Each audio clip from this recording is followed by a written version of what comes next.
सबसे सहज सरल। इसमें प्रधानता 4 बातों की, नाम, रूप, लीला, धाम। किसी एक का भी आश्रय पूर्ण है। निरंतर नाम का रटन तो वह कृपा करके धाम की प्राप्ति करा देगा, हृदय में रूप को प्रकाशित कर देंगे और लीला में प्रवेश करा देंगे। यदि नाम जब जैसे संत जन आज्ञा करते हैं वैसे किया जाए तो निश्चित, नहीं तो विलंब हो जाएगा। नाम की महिमा में कोई अंतराय नहीं पड़ेगा, उसकी महिमा है पर आपको अनुभव नहीं होगा। यदि उसका लाभ लेना है तो जैसे महापुरुष आज्ञा कर रहे हैं वैसे आप चलो तो उसका लाभ मिल जाएगा। नाम रटने पर हमें जो लाभ का अनुभव नहीं होता उसका कारण है हम पद्धति के अनुसार जैसा बताया गया वैसे नाम का रटन नहीं करते। इसी कारण से बहुत समय तक नाम रटने पर वो बात, यद्यपि ऐसा नहीं है कि बहुत समय तक निरंतर नाम रटा जाए तो बात ना हो हृदय में, वह झूठ कहते हैं कि मैं इतने समय से नाम रट रहा हूं मुझे कोई अनुभव नहीं। झूठ कहते हैं, नाम रटन नहीं है। अन्यथा नाम चैन नहीं लेने देगा आपको। बहुत समर्थ है ना, लेकिन लंबे समय तक नाम रटन जो कर रहे हैं, कर लिया छोड़ दिया, उन्हीं के मुख से ये बात निकलती है बहुत समय से नाम रटन कर रहा हूं पर कोई अनुभव नहीं हुआ। विषय का सेवन हो गया, मनमानी आचरण हुए। ऐसों को नाम की कृपा का अंतराय ही समझ में आएगा, अनुभव में आना कठिन है। जैसे महापुरुष आज्ञा कर रहे हैं कि इस पद्धति से नाम रटन करो तो बहुत जल्दी हृदय में नाम प्रकाशित हो जाता है बिना प्रयास के। पूज्य महाराज जी कह रहे थे कि 15 वर्ष ये उनके लिए कही गई है जो घर कार्य करते हुए, सब कुछ व्यवहार करते हुए और कुछ संख्या को निमित्त बनाकर इतना नित्य नाम रटन करेंगे, उनके लिए है ये बात। और जो निरंतर नाम रटन कर रहे हैं उनके लिए ये सिद्धांत लागू नहीं होता। जिनका जीवन है एकमात्र, एक श्वास भी खाली ना जाए हमारी, एक क्षण भी बिना नाम के नहीं रह सकते, उनके लिए सिद्धांत लागू नहीं है कि 15 वर्ष बाद होगा। प्रगट में हम नहीं कर पा रहे तो उसको आप अपनी दिनचर्या में बांध लो कि कम से कम इतना नाम रटन मुझे करना ही करना है, चाहे जो हो जाए। तो उस पद्धति के अनुसार 15 वर्ष या जितना भी गणना आप रखते हैं वो गणना पूर्ण होगी तो भगवत प्राप्ति की बात कही है। लेकिन उसमें मुख्यतः मूलता होगी बात कि आपके हृदय में वो स्थिति प्रदान कर दी जाएगी। नाम रटन कृपा करके ऐसी व्याकुलता दे देगा, जितने लंबे समय तक आप नाम रटन करोगे तो एक खिन्नता, उदासीनता आ जाएगी। व्यर्थ समय बीता जा रहा है, इतना समय हो गया, अब तीव्रता बढ़ाओ, निरंतर नाम रटन करो। इतने नाम से काम नहीं चल रहा, आगे बढ़ो। पूर्णता की प्राप्ति तभी होती है जब एकमात्र हृदय में श्यामा श्याम झलकने लगे। निरंतर वह होता है चिंतन से, सतत कहते हैं ना, सतत प्रभु कह रहे हैं ना, नाम का निरंतर रटन, उनकी कृपा से चिंतन। जहां निरंतर चिंतन तो प्रभु की प्राप्ति सहज है। बिना निरंतरता के प्रभु की प्राप्ति नहीं होती। किसी के भी प्रसंग में आप देख लें, कहीं भी देख लें, जब उनका हृदय विकल हो गया, व्याकुल हो गया, अब एकमात्र हृदय में रह गई प्रभु, बस, तो प्रभु आ गए। द्वेष भाव से भी जिसने चिंतन किया उनके हृदय में एकमात्र चिंतन प्रभु का रह गया। रावण हैं, बड़े ये जो बड़े बड़े राक्षस हुए, कंस है, तो हर समय केवल उसकी दृष्टि में कृष्ण है। रावण की दृष्टि में हर समय भगवान राम है। कंस की दृष्टि में उसे जो कुछ दिखता है उसे कृष्ण दिखते हैं, प्रभु दिखते हैं। निरंतरता है ना, बस निरंतरता, मुख्य बात निरंतरता की। निरंतर आप कुछ समय करके देखो अभ्यास। पूज्य महाराज जी कह रहे थे ना, इतने समय तक आप नाम रटन करें, 3-4 घंटे 6 घंटे, तो इतने ही समय और बिना प्रयास के आप ना चाहो नाम की रटन लगी रहेगी, अंतर्वृत्ति से नाम होता रहेगा। एक नशा छाया रहेगा। पूर्व में पूज्य महाराज जी संध्या के समय जो ही स्नान किया, उनका नियम है ना, स्नान करते ही जैसे किसी को नशा होने लगता है ना, ऐसे महाराज जी के नेत्र चढ़ने लगते। वो प्रयास बाहर करने के, वो आंतरिक ऐसे करते, क्योंकि अभ्यास इतने समय का, जो ही स्नान हुआ बस नेत्र मुंदने लगे और बस घंटों बैठे। ये अभ्यास कुछ समय बाद, और फिर 6-6 घंटे 8-8 घंटे बैठे, वही चित्तवृत्ति। इसलिए नाम बहुत सामर्थ्य है। एक नाम की इतनी महिमा है, एक नाम त्रैलोक ही तारे, और जो निरंतर रटे उसकी महिमा का क्या। संसार की वस्तुएं प्राप्त हो जाना, धन वैभव आदि प्राप्त हो जाना, मान सम्मान मिल जाना, ये नाम की उपलब्धि नहीं है, भजन की उपलब्धि नहीं है। इसीलिए कहा जाता है कि नाम को बेके ना। हमारा क्या होता है, हम कुछ समय नाम किया और फिर उसकी फल चाहते हैं कि प्रभु मैंने इतना नाम रटन किया, इसका फल हो कि अमुक रोग नष्ट हो जाए, अमुक व्यक्ति वस्तु स्थान परिस्थिति अनुकूल हो जाए, ये हमारे हृदय में रहती है। तो हम बेकते रहते हैं। अर्थात या दूसरी पद्धति, कुछ समय नाम कीर्तन या जप अनुष्ठान आदि किया और उसके बदले में कुछ धन आदि ले लेना, तो अनुभव में नहीं आएगा, क्योंकि आप उसका सौदा कर देते हैं बहुत सस्ते में। त्रिभुवन कीमत नहीं है जिसे एक नाम की, उसे हम कुछ रुपये में बेच देते हैं, कुछ बातों में बेच देते हैं। प्राण छूट जाए। कुछ महापुरुषों के जीवन में तो ऐसा देखा गया, भारी कष्ट है पर मुख से प्रभु का नाम नहीं लिया। क्यों? कि इस कष्ट में प्रभु को पुकारे। इस कष्ट को जरा सा अगर एक बार कह दें राधा हरि गोविंद प्रभु हैं, अरे प्रभु को परेशान करना, ये है महिमा। रास्ते में परिक्रमा होती जा रही थी, याद हो तो पूज्य महाराज जी अपना पूरा परिकर 3 बजे प्रातः कर रहे हैं। तो होता ही है जब भीड़ ज्यादा है तो किसी को ठोकर लगी, गड्ढा है, कभी कंकड़ पैर में आया तो चिल्लाए राधा आदि, ऐसे महाराज जी रुक गए और डांटा, संभल कर नहीं चल सकते।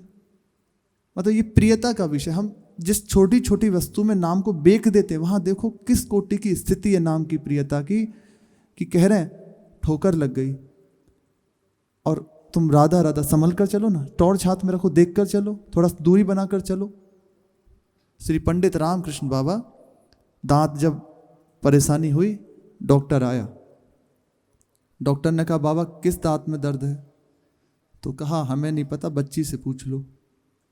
तो उन्होंने ऐसे टटोल कर देखा, कहा इस डार में दर्द है। ऐसी तन्मयता बाबा के प्रति।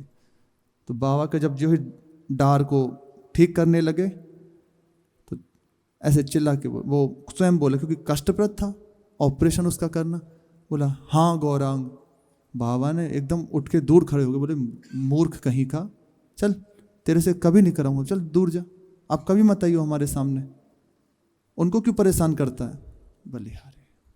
समझ रहे ना हम जो कहना चाह रहे हैं, कि हम जिस चंद विषय में, चंद बातों में नाम को बेच देते हैं, उसका महत्व नहीं रखते, वहां इस कोटि की स्थिति एक बार भी, इस अभी की कह रहे हैं पूज्य महाराज जी की हृदय शरीर की ऐसी अवस्था है, एक बार ऐसा नहीं निकला होगा मुख से कि हाँ लाडली। कष्ट के लिए ऐसा नहीं निकल सकता, इतना भयानक कष्ट, पर ऐसा नहीं कि एक बार निकला होगा हाँ किशोरी जू, हाँ लाडली जू। प्रियता पूर्वक, प्रेम पूर्वक आपके नाम का रण आपकी प्रसन्नता के लिए, कष्ट के लिए नहीं।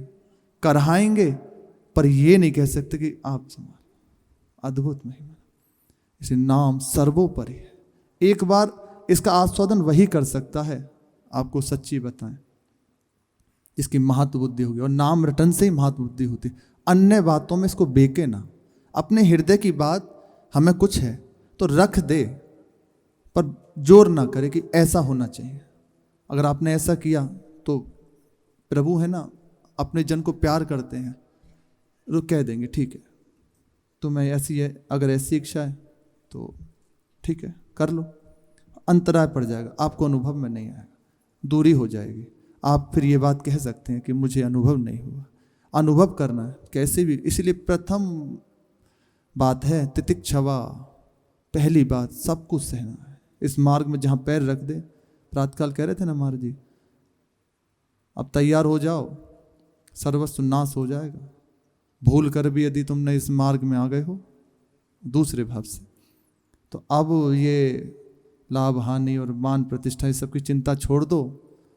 अब अपने आप को मिटाने के लिए तैयार हो जाओ, मतलब अब उस महान परमानंद की प्राप्ति के लिए तैयार हो जाओ जो किसी भी तरह प्राप्त नहीं हो सकता। सब कुछ सहते हुए, किसी से कुछ ना कहते हुए, उनके लिए रात दिन उनके चिंतन में मग्न, बस ऐसा जन कुछ पा सकता है। ऐसे जन को अनुभव होता है। उसके लिए संसार की त्रिभुवन की कुछ भी वस्तु उसके लिए दुर्लभ नहीं।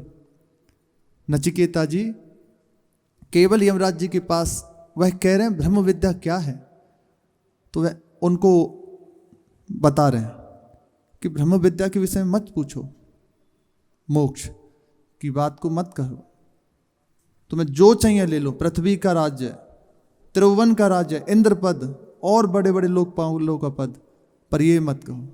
मतलब है ना, है कुछ। और फिर ये महाप्रेम की बात, श्यामा श्याम की सन्निधि, उनकी सेवा, निरंतर उनकी समीपता, इसकी महिमा का क्या कहें। जो मोक्ष प्राप्त महापुरुष हैं वह भी कह उठे, मोक्ष थुत की कृत्य। महाप्रभु कहते हैं विवेहमी कैवल्यता, मुझे भय लगता है इस पद से। ये आगे की बात है, पर हम प्रारंभ में क्या करें, जैसी भी परिस्थिति आए नाम को न छोड़ें। निरंतर धामवास हो तो महान मंगल, अगर नहीं हो पाता है तो जहाँ भी है नाम पकड़ लें। इसी की कृपा से रूप, बिना नाम के रूप हृदय में जागृत नहीं हो सकता। आप भावना बनाओगे कुछ, और कुछ भावनाएं प्रारंभ हो जाएंगी, मलिनता आ जाएगी। उसको संभालने के लिए केवल नाम समर्थ है। सच्चिदानंद में प्रभु का जो रूप हृदय में उतरता है वह नाम की कृपा से, और वही कृपा करके जब रूप प्रकाशित हुआ तो अब उनके बिना रह नहीं सकता। लीला में प्रवेश, ये एक पद्धति है। हम सीधा रूप में लीला में नहीं उतर सकते। नाम धाम, धाम के आश्रय से नाम, धाम के वास से नाम का रटन। और यदि नहीं है ऐसा संयोग, ऐसा सौभाग्य नहीं है, तो आश्रित होकर जहाँ भी हैं निरंतर नाम का रटन करें। जो एक धामवासी को, महापुरुषों के वचन है, गति है, वह आपको प्राप्त हो जाएगी। पर प्रथम बात तो है जो वास कर रहे हैं और निरंतर नाम रटन कर रहे हैं। पर ऐसा नहीं है तो इस विषय में उदासीन ना हो कि हमारा क्या होगा। जहाँ भी है वहीं से नाम रटन शुरू। सबसे सरल वस्तु इस समय और आज तक केवल प्रभु का नाम है। केवल जहाँ है, जैसे भी है, आप जो बोले प्रभु के लिए, जहाँ से भी पुकार लो एक बार। अद्भुत, सबसे सहज सरल है। इससे शुद्ध, इससे पवित्र कुछ नहीं। शुद्धता में केवल नाम, प्रभु का आश्रय, साधन आश्रय, और पवित्रता नाम। अद्भुत महिमा, जिसने पकड़ लिया पार हो गया। उस संशय नहीं है, वह चाहकर संशय छोड़ दे कि अब हमारी गति होगी नहीं होगी। एक बार जीवन में नाम ले लिया ना, आप दूसरों का मंगल करने वाले बन जाएंगे। नाम की अद्भुत महिमा, जितना कही जाए उतनी कम है। इसलिए और उसी को अनुभव होता है। ये कैसे आती है बात, संतों के संग से सुना और स्वयं रटन कर रहा है दीनता पूर्वक। जहाँ नाम रटन होने लगा तो वो उपासक स्वयं कहता है, श्री गोस्वामी जी कहते हैं, कहाँ तक नाम की महिमा का वर्णन करूं।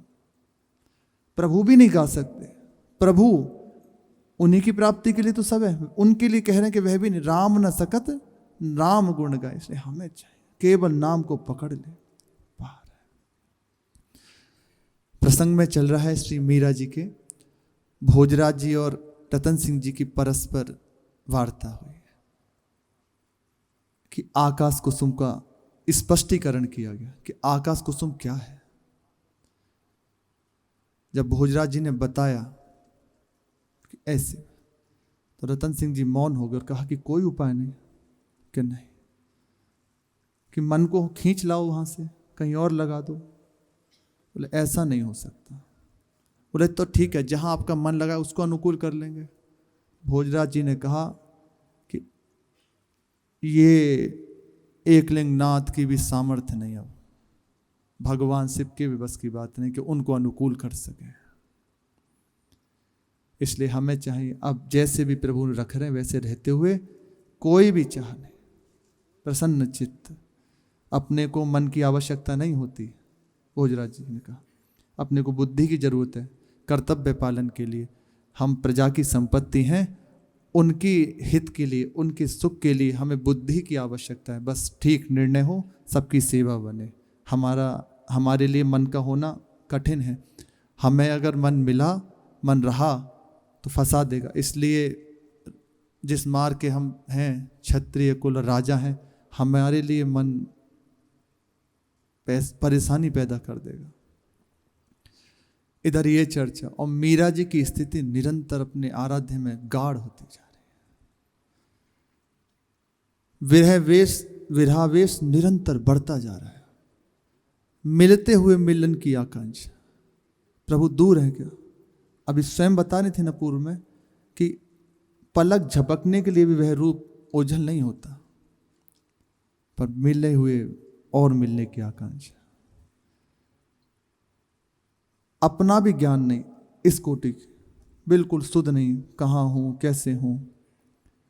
पुस्तकों में ढूंढ रहे, मतलब जहां दृष्टि पड़ रही है वाणी जी पे उठा रही है, उसमें नाम है तो देख रही है कहाँ है प्रभु। ऊंचे चढ़कर पुकारती हैं, कभी ऐसे बैठी हैं तो कण में देख रही है कहाँ है प्रभु। एक एक कण को उठाकर मेरे प्रीतम कहाँ है। कभी ऐसे सहज में खड़ी हुई रात्रि में ऐसे बुला रही है सामने। कभी हर्ष के आवेश में डूबी हुई हैं, अत्यंत हृदय आनंदित है। कभी महान विरह से विकल हुआ हृदय बार बार पुकार हो रही है।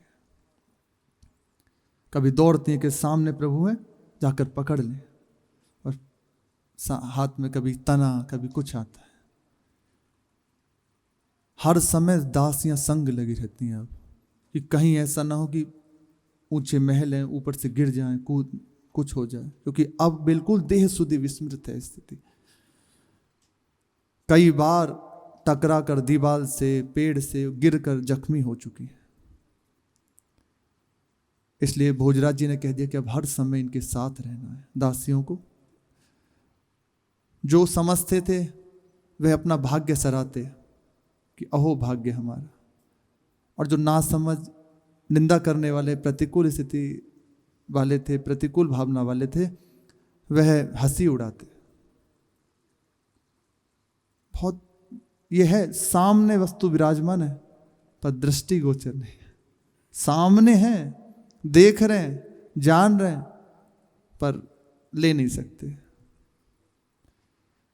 भोजराज जी देखते, कई बार ऐसे देखते स्थिति में कि होली है या गणगौर है या और भी ऐसे त्योहार हैं, तो महल में श्री मीरा जी विराजी हैं, अचानक उनकी साड़ी रंग गई। वो देख रहे हैं नेत्रों से और चौंक कर कह रहे हैं, अरे मीरा जी, ऐसे किसी से कोई है नहीं पास में, उससे वार्ता करने लगती हैं। कभी भाग उठती हैं, किसी से ऐसे होता ना वार्ता करते उलझते हैं परस्पर, ऐसे किसी से वार्ता कर रही हैं, हास प्रयास कर रही हैं। रात को छत पर टहल रहे हैं तो देखा कि अनजाने किसी से बात करने लग गए, और किसी से बातें करने लग रही हैं। ऐसा लग रहा है किसी की गलवहियां दिए ऐसे और संग में चल रही हैं, और बहुत प्रसन्न है। मनमोहन जाकी दृष्टि परत, ताकि गति होत है और ताकि गति होत है और न सुहात भवन तन असन वसन, बनही को धावत दौर दौर। नहीं धरत धीर हिये बरत पीर, व्याकुल हुए भटकत ठोर ठोर। कब असुवन भर नारायण मन, झांकत डोलत पौर पौर। जिसके नेत्रों के सामने एक बार वह रूप आ गया, केवल नाम की कृपा। सदगुरुजन क्या देते हैं, गुरुदेव क्या देते हैं? नाम देते हैं। प्रारंभ में अपने हृदय की संपत्ति नाम देते हैं। नाम सुकृत धन अपने जीवन, अति हितमान देत वरदान। प्रदान कर देते हैं, ये नाम लो। इसके निरंतर रटन से तुम उस अलभ्य लाभ को पा सकते हो, उस वस्तु को प्राप्त कर सकते हो जो बिल्कुल अप्राप्य है। उनकी करुणा भरी दृष्टि और उनका जीवन धन नाम, जहां उपासक उसको पकड़कर लग जाता है तो फिर मनमोहन आ जाते हैं दृष्टि में। एक बार जहां दृष्टि पड़ी, एक बार उसकी गति न्यारी हो गई। अब वह दिखता हुआ भी किसी मतलब का नहीं, साथ में है पर वह कहीं और है। श्री ओम प्रकाश जी, ओम प्रकाश बाल भक्त ओम प्रकाश जी स्कूल में जब पढ़ते थे 18 घंटे नाम, अद्भुत। क्या कहें, मतलब कैसी इन महापुरुषों के हृदय में नाम की वृत्ति जागृत हुई। 18 घंटे नाम रटन, वही नाम तो है पर आस्वादन मिला ना। हमसे क्या चूक हो रही है, क्यों नहीं मिल पा रहा? अर्थात हमारे हृदय में वो महत्व बुद्धि नहीं है। हम विषय का त्याग करके, चलो मान लो विषय का त्याग नहीं हो रहा आपसे, तो महत्व तो हट जाए। महत्व तो नाम का धर लीजिए अंदर कि नाम से बड़ी वस्तु नहीं। तो नाम ऐसी कृपा कर देगा, उस विषय को बिना प्रयास के छुड़ा देगा। उस सुख बुद्धि तो हटे वहां से, और ये होती नाम से ही। संतों का संग, निरंतर प्रभु के प्रेमी जनों का संग, उनकी कृपा से प्रदत्त नाम का रटन, तो ये बात हृदय में आती है। और जहां ये एक बार दृष्टि पड़े, फिर गति बदल गई। 18 घंटे नाम रटन करते, अपने मित्र के साथ, अपने मित्रों को भी सिखाते कि देखो जीवन की सार बात है, ये बाहरी पढ़ाई तुम्हारा कुछ नहीं कर सकती। और सच्ची में आप खूब पढ़ लें, कुछ कर लो, वो हासिल नहीं हो सकता। आप पवित्रता पूर्वक कुछ समय तक अभ्यास करो, निरंतर भजन परायण हो आप, जो भी आपको हैं, जहां भी हैं भजन परायण है, प्रभु के आश्रित हैं। और थोड़े ही समय में आप पढ़ो तो आपकी स्मृति ऐसी हो जाएगी, जो पढ़ोगे आपको याद हो जाएगा। जो पढ़ोगे याद ही नहीं हो जाएगा, समझ में आ जाएगा। समझ में जहां आया कोई बात तो आपको विलंब नहीं करके, ज्यादा आपको पढ़ने की किताबों को आवश्यकता नहीं पड़ेगी। बहुत तो उनको पढ़ना नहीं पड़ता, केवल 1 घंटा देते अपनी पढ़ाई के लिए। बोर्ड के एग्जाम्स और बड़ी बड़ी उन्होंने क्लास करी, तो एक बार ऐसे अपने मित्र के साथ जा रहे थे निकलते हुए, रास्ते में एक पेड़ दिखा, तो ऐसे चिरा हुआ था बीच में। उस पेड़ को देखकर एक चांदवल उनके मित्र थे ऐसे, तो उनके मित्र ने कहा कि देखो ये पेड़ कैसा है। अब उनकी दृष्टि में वो देख रहे हैं, हम देख रहे हैं कि साधारण उनको पेड़ दिखाई दे रहा है। ओम प्रकाश जी बोले कि देखो देखो इस पेड़ को, कितनी शोभा से युक्त है, प्रभु इसके नीचे विराजते हैं।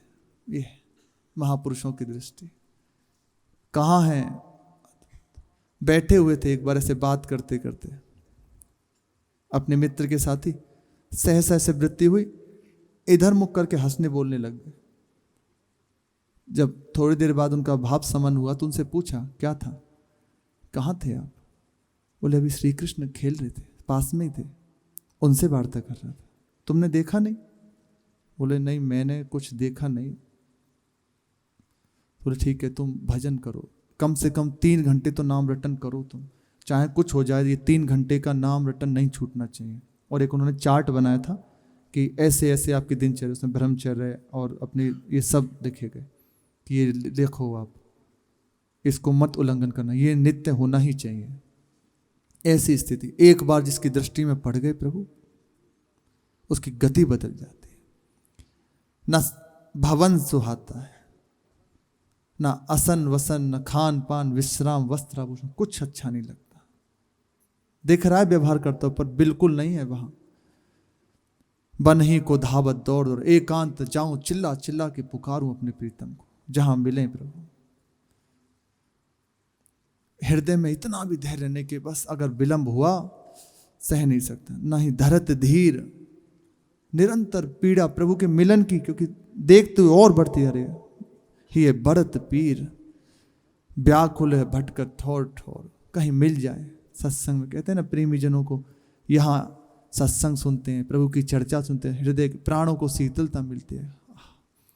पर फिर वैसे ही जहां यहां से हटे फिर वैसी स्थिति, एक क्षण भी चैन नहीं। कब असुवन भर ना रहे, निरंतर अश्रु भराता हुआ इसी चाह में लगा रहता है। यही देखता रहता है कि कब मेरे प्रभु किस ठोर से पधारे, कब मैं उन्हें भरनेत्र देखूंगा। एक बार जिसके ऊपर ये प्रभु के नेत्रों की दृष्टि पड़ जाती है, श्याम दृगन की चोट बुरी रे। इसलिए महापुरुषों के मुख से सुना है कि बच रहे हो ना, जब तक बचे रहना। आपको घर परिवार अच्छा लगता है ना, तो बस बच के रहना। एक स्थिति तक तो ठीक है कि ऐसा और ऐसा, पर जहां उनकी दृष्टि हुई फिर अब यहां की भाषा में बर्बाद हो जाओगे। कोई तुम्हें संभालने वाला नहीं होगा। अर्थात जिसको तुमने अपना माना है, जिसको तुम प्रियतापूर्ण देखते हो, इससे मेरी बात बन जाए, सबको नष्ट करके अपने आप को प्रदान कर देंगे प्रभु। सारे संबंध जो झूठे हटा के अपने आप को दे देंगे। जो जो नाम लेती तू बाको, मोह घायल पे नौन पूरी रे। जैसे जैसे नाम रटन हो रहा है, कोई नाम सुना रहा है, तो और हृदय में चाव बढ़ता जा रहा है, और हृदय में व्याकुलता बढ़ती जा रही है। क्योंकि एक बार दृष्टि पड़ गई उनकी, एक बार अपनी बंक कटाक्ष से देख लिया, तो हृदय साबुत है ना भी, इसीलिए भाग रहा है विषय में, संसार में। पने रहो। एक दिन जहां ऐसी करुणा भरी दृष्टि, और ये ऐसा नहीं कि किसी अमुक के लिए, कोई विशेष हो उसके लिए ना। आप आ गए ना वृंदावन में, इसकी सीमा में आ गए ना, बस अब बच नहीं सकते। भाग लो जहां भागना हो, जो करना हो कर लो, जो मनावे कर लो, जितना दौड़ना हो दौड़ लो। ये सांवरे की दृष्टि छोड़ेगी नहीं आपको। जब तक बच सकते हो बच लो।